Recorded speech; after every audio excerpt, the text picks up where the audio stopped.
how much responsibility and accountability will we be willing to bear on behalf of the souls of light upon earth, that we have been called to serve, to raise, to heal, to teach, to love, to cherish. For quite a while, I've been contemplating the deeper meaning of the world teachers and their responsibility, the planetary Buddha and his responsibility, and the Lord of the world and his responsibility. I think that there are nuances of understanding of the mission and the responsibility of these three holy offices of light for our planet Earth that we've heard of through previous dispensations. All of these great masters, who are all Buddhas, have great attainment. They carry a tremendous spiritual energy of the sun itself within their auras to illumine the world.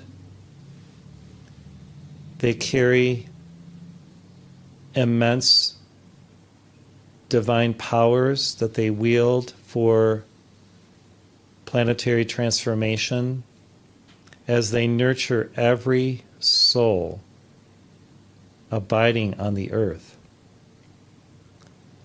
It seems such an awesome responsibility to have a personal tie to or an understanding of every soul. Imagine that. Do you feel that you could be accountable to hold that light, that energy for every being upon the earth? When I travel in the cities of the world, it's just amazing to see how many people there are. And to actually hold an eternal flame in one's heart and being, keeping that light on behalf of every spirit, is a daunting task. Yet, because these beings are one with God, in God's infinity, or infinite consciousness, beingness, and the light itself nurtures the soul. The wisdom teaching comes forth most naturally and beautifully to alight in the worlds of every devotee and provide for them an impetus of great, great wisdom for them to glean what they require on their path toward oneness with God. Of course, we've heard that Sanakumara was the original keeper of the flame for the earth after the earth had descended into a caveman type of environment. And of course, we've heard that, and we do understand that there is and was a type of evolution that was sparked by aliens, if you'd like to call them that, to actually evolve into what we now call Homo sapiens or mankind. Regardless of that, the original creation, we were created in light by the Divine One as spirit sparks, in the image and likeness of God. When we descended into matter, for whatever purpose that was happening, whether to involve ourselves or involution, or whether to densify in order to experience the material creation, however that happened, here we are. Yet the majority of who we are is spirit, still, in our higher bodies. And in reality, we are still spirit, and what we see in the outer world is illusion, temporary, fleeting. Through all that, though, these great beings, the Lord of the world, the planetary Buddha, and the world teachers, keep this amazing flame for us individually.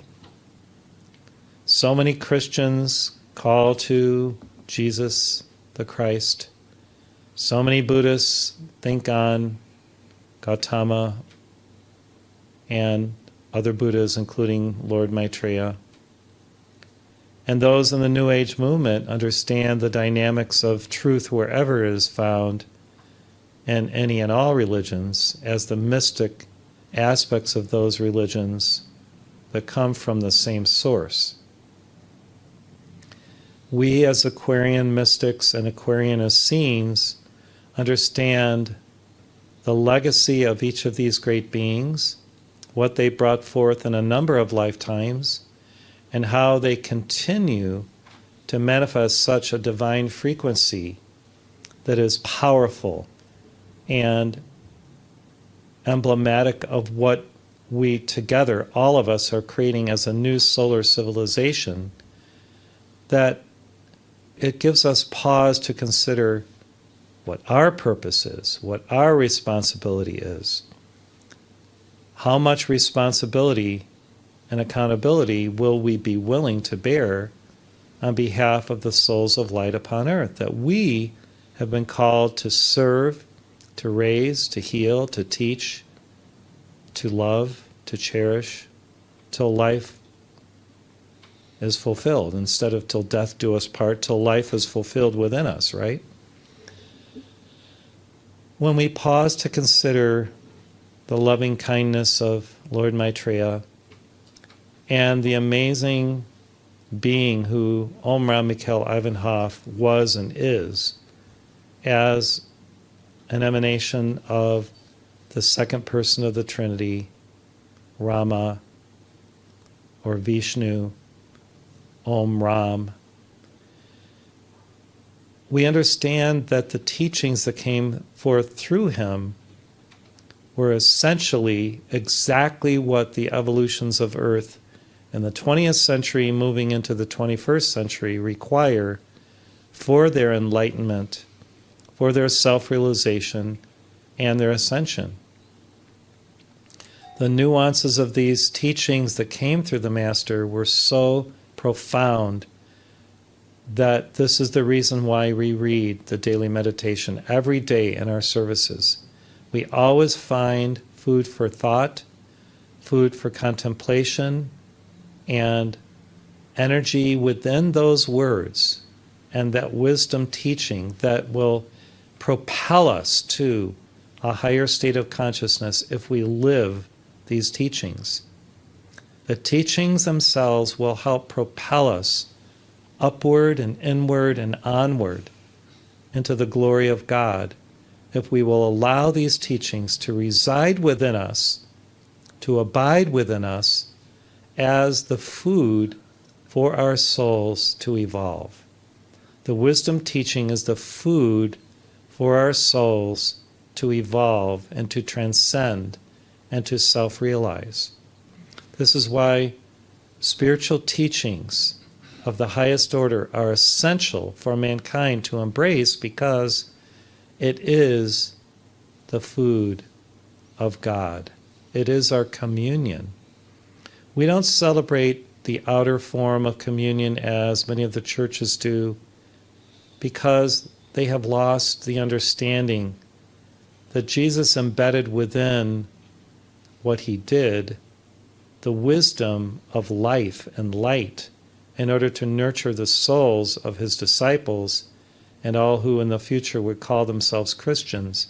And so they take a ritual, and even though it is and can be very powerful for many, and it's not a bad thing, it has been misunderstood and misrepresented to an extent that people do not feel the very vital living presence of the Christ of Jesus entering into their own spirit, their own body temple during the receiving of communion, although some do. And the righteous and those who are perceptive and sensitive will feel a boost and a boon every time they receive that communion.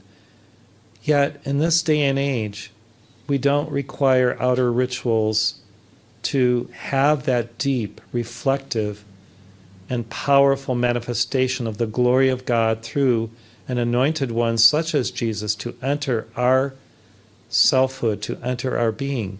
We can call it forth any time. We don't require a priest to deliver it to us.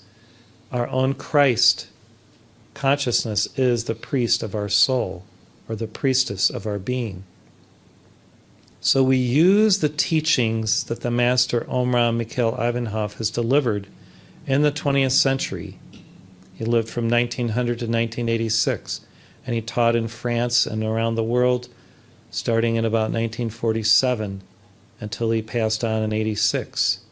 An amazing world teacher, par excellence. And we use these teachings as a springboard for the enlightenment of all mankind, and it is up to us to share them as an everlasting gospel in and of themselves, because they are the sweet and yet profound teachings that every soul requires or could benefit from for their enlightenment and their self-realization. When a master comes unto you when you meditate and initiates you in the higher ways of spirit, you feel it, you sense it deep within your being, and then if you obey those impulses and move into the glory of the Lord through what the Master may be calling you to do and to participate in, then you will be profoundly blessed by the ongoing sponsorship and the energy of that Master and the glory that they represent coming and dawning upon you day after day as you continue to imbibe the spiritual frequencies that that Master continues to pour out from on high, from the ascended state. Many of the Master Omraam Mikhail Ivanhoff's disciples refer to him as a descended master because they feel that he was already in the heaven world and chose to come back to teach humanity. And I accept that. I believe that.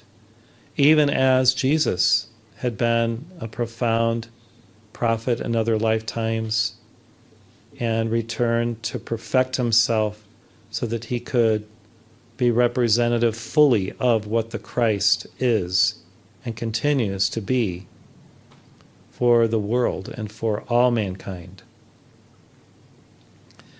So are there gradations of differences between each of these great masters? Maybe. Yet each one being one with God and ensconced with great divine light and solar consciousness is there for us to use as a resource in our own study of the teachings, our own assimilation of the light within the teachings and the wisdom within it. And as we meditate with and think on these great beings of light, they do respond to the impulses that are coming up in our own world as we go through the initiatic path so that we can complete our mission, which is unique and individual, yet part of a greater mission. So remember this, that as Aquarian Essenes, we are plighted to each other, betrothed to each other in the sense that we are holy brothers and sisters, working for and toward this planetary unity and ascension. We are really one in this mission if we will surrender the human ego and abide in a state of equanimity and unity in our consciousness, wed to spirit, where these great beings will always be with us to assist us, to teach us, to nurture us, to tutor us, sometimes to goad us. And it is a beautiful thing to have this sponsorship. It is an amazing alchemical gift to have the sponsorship of these great ones that we believe in, we accept as real beings, not just mythical beings. They are as real as our thumb and our hands and our feet and our heart, at least in this dimension, or our spirit in the higher dimensions. And the reality that they represent and that they employ is so profound that the more we seek to, in a sense, become one with them or the light that they are, the greater will be the opportunity for us through this merging to wield the energies of spirit to do the greater works that Jesus said that we would do. The only way that we can do them is that we merge with our own Christ self, our Buddha nature, fully, and then we will have the resource to do those greater works, because God is great within those who surrender the human ego and embrace the divine id, the divine identity of their true I am presence. We all know these teachings. We all know everything I've shared today on behalf of the Master. It's just a reminder that we cannot forget our sponsors and these divine ministrants. Jesus, I believe, is focused so much on both teaching and healing that it's amazing to contemplate how busy he is answering all these prayers. And I see amazing videos of Sid Roth interviewing these ministers, and I just watched one. I posted it on our staff's off topic, I think yesterday or the day before, of this amazing minister who has 30,000 people coming to services, and people get physically healed. If they were missing an organ, the organ just reappears and grows back. That can only happen by the grace of God through the ministration of the living Christ through Jesus coming unto a soul, sponsored by the Holy Spirit, to assist them in a mystical and miraculous healing. How else can it occur save through God's grace, God's eternal grace? I see souls suffering. I see friends of mine and others who I know suffering from various diseases and situations in their body. And I wonder, what can I do to help them? Can I be an instrument for healing for them through my prayers? All I can say is that it is really the responsibility of every soul to self-assess and to understand the nature of the initiatic path, the opportunities that come, whether through disease or accident or whatever, in order for each one to come closer to God, to get closer to God. So what I see for many individuals is that when you have a disease, an illness, an accident, if you think on what has occurred, not blaming yourself or others or seeking to figure out what the karma is, if you look at it as an opportunity to get nearer to God and to surrender more of your human and embrace more of the divine within you, then maybe you will understand why something is happening. And instead of rebelling against it or seeking to erase it completely, you will move through that initiation, that illness, that accident, that situation, with humility and purity of heart and mind, and grow in greater grace and humbleness that will move you closer and closer to your source, to God. Many times when I've had situations occur, illnesses throughout my life, after it was completed and I felt better, I praised God for what happened in order to make me humbler and more understanding of others who have been through similar situations or illnesses. It makes me more compassionate and more kind, I believe, to be able to look at people with pure eyes of compassion and love, and to try to assuage pain and hurt and anguish and sorrow and suffering of all kinds. If we have never experienced an illness or an accident or whatever, can we truly have the highest form of compassion for others? I don't know. I think we have to go through things that are daunting and difficult and test our very mettle in order to get rid of elements of the ego, yet more importantly, to get us closer to God and to feel more deeply and to understand more compassionately. So when you go through things, don't just try to say, why oh me, Lord? What is the karma? Blah, blah, blah. Go within, get still, and find the resource of your own solar presence blazing like a sun within you to nurture your cells, your body temple back to wholeness. And in that wholeness then, praise God for the ability to continue to breathe and have your heart beat and to live so that you can give. We become greater livers when we become greater givers. And we'll have a better liver too. The greater life force you have within you through givingness, the stronger your liver will be, because it is the great cleanser of toxins in your body. And if you get rid of your toxic elements of your not self, I believe your liver will be healthier, especially anger. You know, those of you who know health and vitality and wellness from a natural standpoint, you know that the liver and those who are angry can be compromised. So anger will deplete the energy within your liver.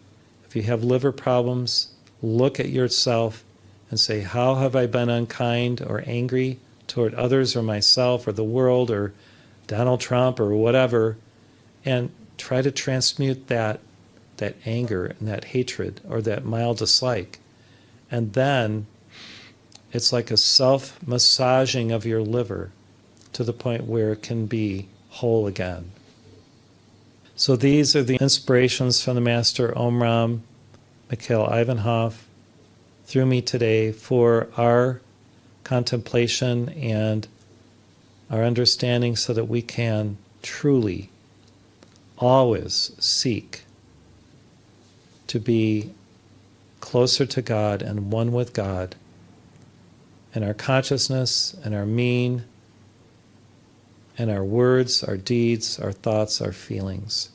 God bless all of us.